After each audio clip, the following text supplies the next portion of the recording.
Long before the Bible, before angels, before even the gods of Olympus, there was a name whispered in secret circles. A name carved into forgotten stones and invoked in dangerous prayers. Abraxas, not a god of love, not a god of war, but something bigger. Something that made even early priests uncomfortable. Half light, half darkness, creator and destroyer. He wasn't worshipped, he was understood by the few who dared. And then, buried. In early Gnostic texts, those mystical scrolls banned by the early church, Abraxas is the one who created everything, not out of love, not out of chaos, but out of necessity. He contained both good and evil, light and dark, truth and madness. The Gnostics didn't see him as God in the way we know today. They saw him as a force above gods, a being so vast, even concepts like holy or damned didn't apply. But even Abraxas had a flaw: Sophia. Sophia wasn't a goddess, but wisdom itself, pure cosmic intelligence. She descended from Abraxas, a spark of divinity that wanted to understand itself. But her desire created something broken.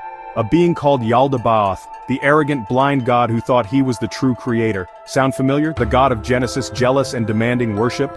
The Gnostics believed Yaldabaoth was a false god, an accident, and Sophia, filled with sorrow for what she'd unleashed, was cast into lower realms, trapped between her creation and her truth. Abraxas, Sophia, Yaldabaoth. These names were once, common in early mystic circles, until organized religion scrubbed them clean. Early church leaders labeled Gnostic texts as heresy. Why? Because they taught that salvation doesn't come from faith, it comes from knowing who you really are, knowing what came before God. And that knowledge, well, it was dangerous.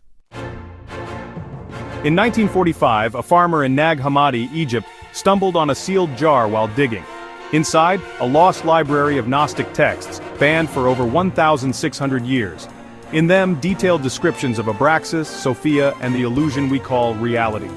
Since then, fringe philosophers, mystics, and even AI theorists have begun to ask, are we living in the world Sophia fell into? Are we trapped in Yaldabaoth's creation?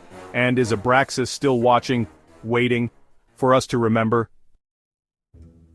Maybe heaven and hell aren't above or below us, maybe they're inside us, and maybe they're the same thing. Subscribe for more hidden knowledge and untold truths on Next Thing Now.